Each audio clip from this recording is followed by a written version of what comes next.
কোন শ্রেণীর কাছে রবীন্দ্রনাথ পৌঁছায়? যে আ নিম্নবর্গের লোকেদের কাছে কি পৌঁছায়? অথবা একেবারেই যারা উচ্চ শ্রেণীর বিত্তবান তাদের কাছে আ কোন রূপে আছে? পৌঁছায় আমি বলব ঠিকই পৌঁছায়। কিন্তু তারা কোন রূপে তা গ্রহণ করে? এবং যদি আমরা রবীন্দ্র চর্চার কথাও বলি, তাহলে আ আমাদেরকে ভাবতে হবে যে রবীন্দ্রনাথকে যদিও আমরা একটা জাতীয়তাবাদী জায়গা থেকে ভাবতে পছন্দ করি, একটা ধারণা আছে যে আমরা আ জাতিগতভাবে আমাদের একটা রাবীন্দ্রিক একটা দিক আছে। কিন্তু আপনি যে ইঙ্গিত দিচ্ছিলেন যে এখানে একটা শ্রেণীর একটা রোল আছে। যেখানে আমরা বুঝি যে রাবীন্দ্রিক চর্চা মানেই হয়তো মধ্যবিত্তের চর্চা। যে আমরা এখন মধ্যবিত্তকে সংজ্ঞায়িত করাটাও একটা কাজ। আপনার মধ্যবিত্ত মানে কি? আমরা কি অর্থনৈতিকভাবে মধ্যবিত্তকে দেখব? নাকি সামাজিকভাবে দেখব? নাকি অর্থসামাজিকভাবে দেখব? রাজনৈতিকভাবে দেখব? এবং এই জায়গায় আমার কাজের যে জায়গা থেকে আমার মনে হয় যেটা আমার জন্য সুবিধাজনক হয়েছে ওটা ভাবতে যে মধ্যবিত্ত আর্থিক, সামাজিক পরিচয়ের বাইরে এসেও মধ্যবিত্ত মনুষ্যত্বটা কি? যেহেতু এক অর্থে এই মধ্যবিত্ত ধারণাটাও তো এক ধরনের চোখে ধুলো দেওয়া। ঠিক না? যে আমরা যদি সবাইকে কনভিন্স করতে পারি যে তারা মধ্যবিত্ত, হ্যাঁ, তাহলে তো তারা তাদের নিজেদের জায়গায় খুব আরাম আ পাবে। একটা হ্যাঁ, একটা আরাম পাবে, একটা আরামের একটা জায়গায় আছে। তাদের আ স্ট্যাটাস কোর বাইরে ভাবার কোনো জায়গাটা থাকে না। এবং সেই জায়গাতে রবীন্দ্রনাথের রোলটা কোথায়?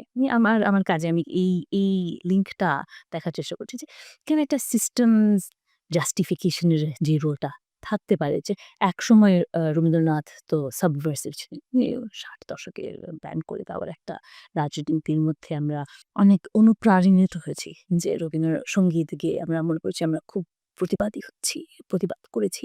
রবীন্দ্রসঙ্গীত গাওয়াটাই এক ধরনের প্রতিবাদ। কিন্তু রাষ্ট্র যখন আ ভিন্ন আকারে আসে, যখন একটা স্বাধীন দেশের রাষ্ট্র হিসেবে হাজির হয়, তখন তো সেটা আর একই জিনিস একই ভাব কাজ করবে তাই না? একদম উল্টে যায় অ্যাকচুয়ালি ব্যাপারটা। অনেক সময়। তো এই জায়গায় আমি বলব যে উল্টে গেছে। যে এখন রবীন্দ্র ধারণা একটা টপ ডাউন অ্যাপ্রোচ এ চলে আসে। হ্যাঁ? যেটা সর্বজনীন ব্যাপারটা একেবারেই না যে আমরা এই যে আমার সোনার বাংলাকে জাতীয় সংগীত বানিয়ে আমরা যে জাতীয়ভাবে আমরা আ বলে বসলাম যে এই আমাদের জাতীয় সত্তা।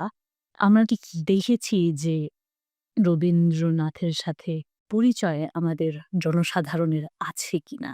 জনসম্পৃক্ততার কথা যদি আমরা বলি, তাহলে সেই ব্যাপার বা সেই দিকে আমরা কি নজর দিয়েছি? এবং সেখানে দেখতে গেলেও আমি বলব যে আমরা তো এখন অন্তত জানি যে গ্রামাঞ্চলে অনেক জায়গা আছে যেখানে রবীন্দ্রনাথ কোনোদিন পৌঁছায়নি। হ্যাঁ, আমার ব্যক্তিগতভাবেও আমি আ আ চিনি, হ্যাঁ, যারা বলবেন যে তারা অনেক বড় হয়ে রবীন্দ্রনাথের সাথে পরিচিত হয়েছে। যারা শিক্ষিত তাদের মধ্যেও যে আ গ্রামাঞ্চলে বড় হওয়ার মানেই হয়েছে যে তারা আসলে কোনদিন শোনেনি।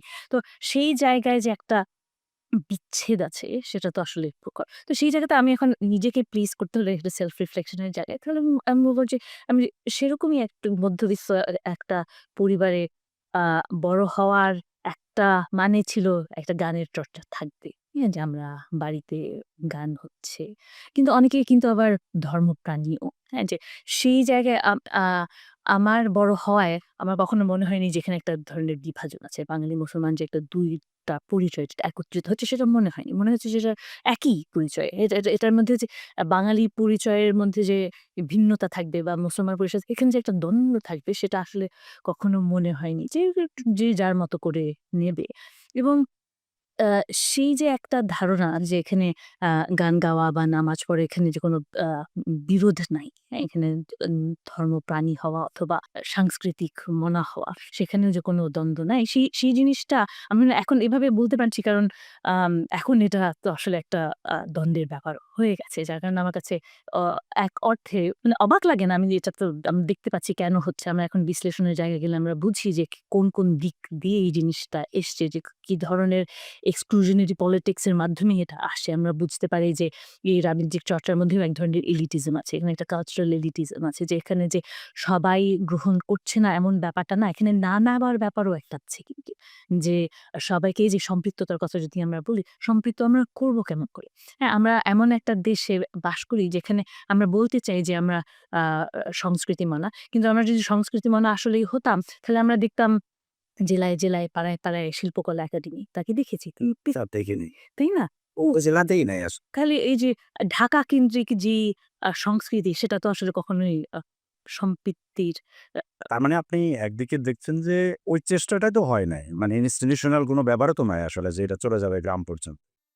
আমি সম্প্রতি যেটা প্রচার করছি সেটা হচ্ছে যে বাংলাদেশ রাষ্ট্রের আসলে গ্রাম কিংবা ইউনিয়ন পর্যায়ে পৌঁছানোর মতো কোনো ক্যাপাবিলিটি নাই। কিন্তু সম্পূর্ণ ক্যাপাবিলিটি আছে হলো উপজেলা পর্যায়ে পৌঁছানোর মতো। কিন্তু কোনো ক্ষেত্রে আসলে বাংলাদেশ রাষ্ট্র সেটা করে নাই। এটা রাষ্ট্রের একটা সাংঘাতিক অক্ষমতা। কিন্তু বলে গেছে কিন্তু যে তারা সংস্কৃতি মানা। সংস্কৃতি মরা বা গ্রাম পর্যন্ত পৌঁছাতে চায়। ৬৮,০০০ খাম বাঁচলে বাংলাদেশ বাঁচবে এটা বলছে। কিন্তু আপনার দিক থেকে আপনি বললেন যে একদিক থেকে আপনি ভাগ্যবান যে এখানে যে এক ধরনের কনফ্লিক্টিং বা দ্বান্দ্বিক অবস্থার মধ্যে আ অন্তত মধ্যবিত্তর ক্ষেত্রেও এটা সাংস্কৃতিক লড়াই, বিরোধ এগুলো আমরা দেখছি। আপনি নিজের জীবনের অভিজ্ঞতার মধ্যে সেটা আগে অন্তত সেটা খেয়াল করেন। এটা আসলে খেয়াল করিনি পারিবারিক ক্ষেত্রে খেয়াল হ্যাঁ, আমি পারিবারিক ক্ষেত্রেই বলছি। মানে এদিক থেকে আপনি ভাগ্যবান। কিন্তু বেশিরভাগ লোক আসলে আমাদের এখানে গত ২০-৩০ বছরের যে অভিজ্ঞতা আমাদের আছে, আমরা দেখি যে এই ব্যাপারে এক ধরনের কনফ্লিক্টিং বা দ্বান্দ্বিক অবস্থানের মধ্যে থাকে। দ্বান্দ্বিক বলব না, দ্বান্দ্বিক কথাটার তো একটা আসলে মিলনের সম্ভাবনা একটা থাকে। যদি আমরা হেগেলিয়ান মার্ক্সীয় ঘরানার দ্বন্দ্বের কথা বলি। কিন্তু এখানে আছে সম্পূর্ণ বৈপরীত্য, বিরোধ যেটা মীমাংসার অযোগ্য বলে তারা হাজির করে সাধারণভাবে। তো কিন্তু যে বাইনারির বাইনারি অপোজিশনাল একটা পজিশনে তারা থাকতে চায় এবং সেটাতে কিন্তু রবীন্দ্রনাথ একটা খুবই গুরুত্বপূর্ণ চরিত্র। আরো অসংখ্য উপাদান আছে। কিন্তু রবীন্দ্রনাথ একটা খুবই গুরুত্বপূর্ণ চরিত্র। সেটা নিয়ে আমরা নিশ্চয়ই একটু আলাপ করব। কিন্তু আপনি যেটা করলেন যে ওটা ইম্পোর্টেন্ট 60s এ যেটা হয়তো একটা কোনো ক্ষেত্রে বিপ্লবী কর্মকাণ্ড ছিল। যেটা রবীন্দ্রসঙ্গীত কাজ। যেটা তো সরকার চাচ্ছে না। যেটা হয়তো ১৯৬১ সালে যখন রবীন্দ্র জন্ম শতবার্ষিকী পালনের উদ্যোগ আয়োজন হয়, তখন সরকার তো বিচিত্রভাবে সেটাকে বাধা দেওয়ার চেষ্টা করেছে। রবীন্দ্রসঙ্গীত নিয়ে বাধা দেওয়ার চেষ্টা করেছে। ঠিক নিষিদ্ধ হয়নি। আমাদের এখানে পপুলারলি বলা হয় নিষিদ্ধ করেছে।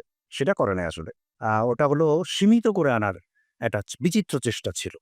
ফলে ওই প্রচণ্ড বিরোধের মধ্যে এবং একটা আ সা রা নিয়ন্ত্রক, সর্বনিয়ন্ত্রক রাষ্ট্রের এই ধরনের মনোভঙ্গির মধ্যে যারা রবীন্দ্রসঙ্গীত গাইতেছে তারা কিন্তু নিজেরাই আসলে একটা বাই ডিফল্ট একটা পলিটিক্যাল অ্যাক্ট করছে। তো ওটা একটা অবস্থা ছিল এবং আপনি ঠিকই বলেছেন যে পরে এর মধ্যে নানান ধরনের আ কত ৪০-৫০ বছরে যেমন আমরা স্বাধীন বাংলাদেশে আছি। তার মধ্যে নানান ধরনের আমরা বলব যে ওই একই উপাদান নানান ধরনের প্রতিক্রিয়াশীলতাও তৈরি করেছে আসলে ওই একই উপাদান সেটা করে। কিন্তু আমি আরেকটা জিনিসের দিকে আবার দৃষ্টি আকর্ষণ করতে চাই এবং আমাদের যারা শুনছেন বা দেখছেন তাদের। সেটা হলো আমাদের ক্ষেত্রে কিন্তু এই যে আমরা বাঙালি অ্যা তা জাতীয়তাবাদ বলছি। যদি জাতীয়তাবাদের কথা বলি, তাহলে রবীন্দ্রনাথ প্রসঙ্গে অন্য সমস্ত প্রসঙ্গের মতো আমাদের কিন্তু এখানে পশ্চিমবঙ্গের সঙ্গে পার্টিকুলারলি কলকাতার সঙ্গে একটা আ পার্থক্যের কথাও অনবরত বলতে হবে। এই পার্থক্যের মানে এই নয় যে এর মধ্যে কোনো প্রকার সংযোগ সমন্বয় বিন্দু নাই, সেটা নয়। কিন্তু পার্থক্যের কথাটা বলতে হবে যেখানে কলকাতার জাতীয়তাবাদ তো প্রধানত সাংস্কৃতিক। যেখানে তারা এই জাতীয়তাবাদকে কেন্দ্র করে রাষ্ট্র গড়ার কোনো উদ্যোগ আসলে নেয়নি। সেটা ভারতীয় রাষ্ট্রের মধ্যে একটা কমিউনিটি হিসেবে ডেভেলপ করেছে। সেখানে বাংলাদেশে কিন্তু আমরা দেখতে পাচ্ছি যে আ এটা আ খুব জাতীয়তাবাদটা হলো সম্পূর্ণ পলিটিক্যাল আসলে। বরং আমরা বলব যে বাঙালি নামে পূর্ব বাংলায় সাংস্কৃতিক নির্মাণ, পুনর্নির্মাণ যজ্ঞ শুরু হওয়ার আগেই আসলে রাজনৈতিক কর্মকাণ্ডটা শুরু হয়েছে। একটা বিশেষ পরিপ্রেক্ষিতে ৪৭ পরবর্তী রাষ্ট্রীয় পরিপ্রেক্ষিতে। তো এই অবস্থায় ওই পার্থক্যটা আসলে আমাদের দেখা দরকার। তার প্রধান কারণ হলো পশ্চিম বাংলার রবীন্দ্রনাথ এবং আমাদের এখানকার যে রবীন্দ্রনাথ, এই দুটোর কিন্তু আসলে খুব আলাদা সত্তা আছে। হ্যাঁ? হয়তো নানান মিলও পাওয়া যাবে কিন্তু খুব আলাদা সত্তা আছে।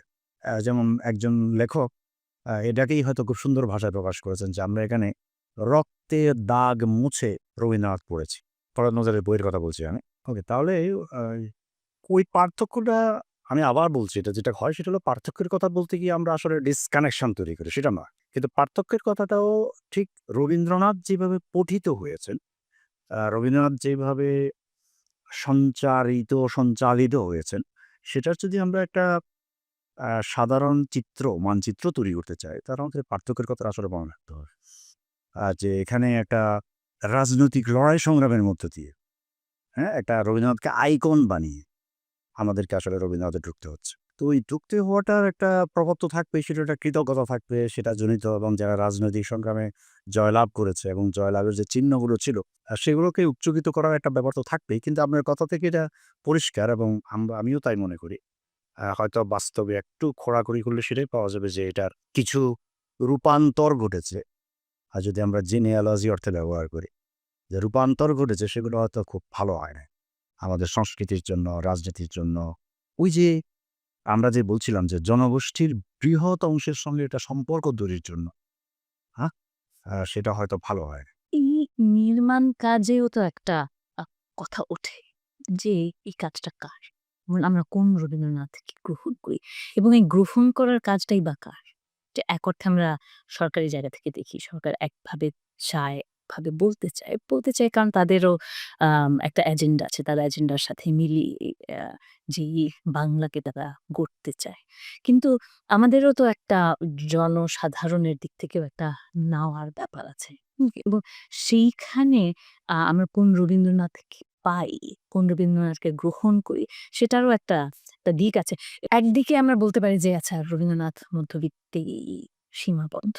কিন্তু অন্যদিকে যার কারণে আমি গানটা বেছে নিই। কারণ আমরা যদি জনসম্পৃক্তির কথা ভাবি, তাহলে গানটাই একমাত্র যেটা একটু প্রসারিত হতে পেরেছে। একটু ছুঁয়ে যেতে পেরেছে এক জায়গায়।